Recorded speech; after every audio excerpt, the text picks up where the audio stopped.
Why, hello there, everyone. This is Ark of the Batman team, and we're playing Clash of Clans here. So, what I wanted to do tonight is give you a how-to on what I believe is the most effective attack strategy in Clan Wars for a Town Hall 6. So here we go.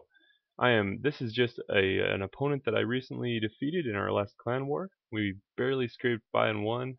This was a really great war against LDS Alliance. Batman versus Joseph Smith, right? Haha.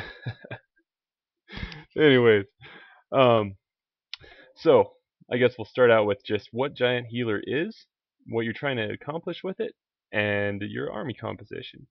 So first thing, army composition. Generally, you have around 150 army size with Town Hall 6. That's what you should have. And then you also have heal spells, which are very handy in this. One healer, 9 to 15 giants. I generally bring around 11. 4 to 8 wall breakers. You want to bring as many as you're going to need for your giants to break through into the main part of their base. 5 to 10 barbarians, 10 to 20 archers, and as many wizards as you can hold after that. Alright, so in general, what you want to do is with your giant healer strategy, you want to take out the air defense with your giants as soon as possible so that you can drop your healer, and the healer will keep those beefy giants alive for as long as possible to take out defenses. Once most of the defenses are gone, you can drop your main force and go ahead and just clean up the base. So what I'm going to do here is just kind of give you an explanation of my attack versus this opponent and my thought process during. I notice here you always want to start out by scouting your opponent and noticing and just figuring out exactly how you want to attack them. This air defense is kind of tough for me to get to. That's the most important thing to look at, is how am I going to kill that air defense. I decided to go through this wizard tower first in this case. Maybe it wasn't the best idea, but it ended up working out pretty well. I also noticed too that there are buildings outside that are undefended. So on undefended buildings, you always want to take those out with just one archer at almost the very beginning of the battle.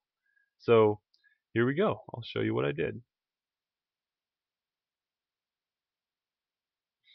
Alright, so my first thing is I'm going to use a barbarian to lure all of the troops out of the clan castle. In this case it's a dragon, so that's all I needed to do. Sometimes you need to use a few more barbarians. Then you lure the clan castle troops to the side you want to attack from. Notice I'm going to attack this wizard tower first, so I'm pulling the dragon towards that. Okay, I'm pulling him away from any defenses. And then what I'm going to do here is I'm going to drop things underneath of him, sheep troops underneath of him, barbs in this case. And then I drop my wizards around in a circle. I messed up a little bit there and lost a couple wizards. But yeah, I'm going to use an archer underneath, and he's going to attack those. He does splash damage, so you don't want to group him up close. Alright, so what I do here, drop all of my giants, and then a couple wall breakers to break the wall. Then I go around and drop an archer on each undefended building. Okay, a couple more wall breakers to get through this wall. Giants are getting a little low, so I drop my heal spell. Okay, notice I haven't dropped many of my troops yet, my damaging troops. I'm just waiting for the giants to do their thing. Spring traps are a big problem for giants, so that's something you always want to watch out for. Some bases are designed with giant healer in mind, and they can really obliterate all your giants, and you won't be able to do much. Okay, second heal spell was just dropped to keep those alive while I'm waiting for the air defense to die. Okay. I'm getting a little worried here at this point. Not super worried, but I notice the giants are getting a little bit low.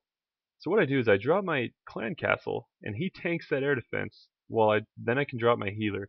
Normally you don't want to do that. You want to wait for the air defense to die, and make sure you have your dragon, which does a ton of damage and can really stay alive for a long time. And then you drop your healer, but never drop your healer or your dragon in general before the air defense is dead. Okay. So what I did is after the air defense went down and a lot of the defenses were being distracted, then I dropped my troops. I dropped my wizards around in places where they're not going to die. Okay, so I noticed that this archer tower was attacking the giant that's being healed, so I can drop my wizards and archers around this area without them dying.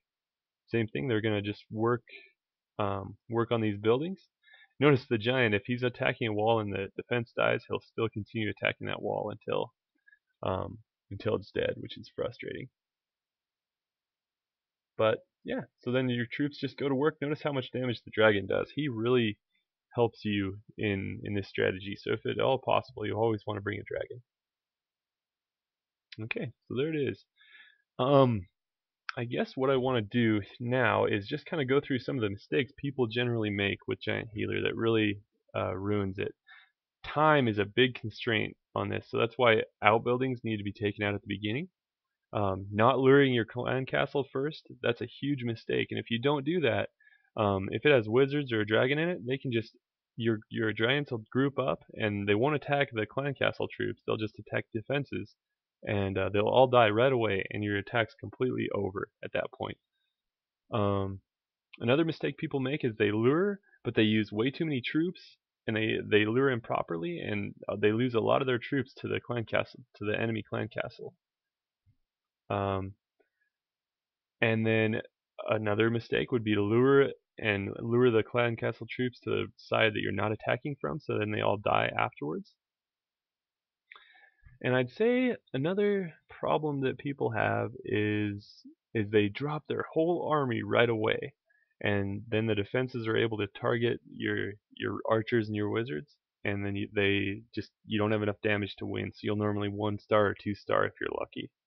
But anyways, that is how I do Giant Healer, and I think it's probably the best way to attack at a Town Hall 6. So if you learn that and practice that, you can 3-star most other Town Hall 6s and every Town Hall 5. I haven't found a Town Hall 5 that this strategy will not work against. So best of luck and have a good night.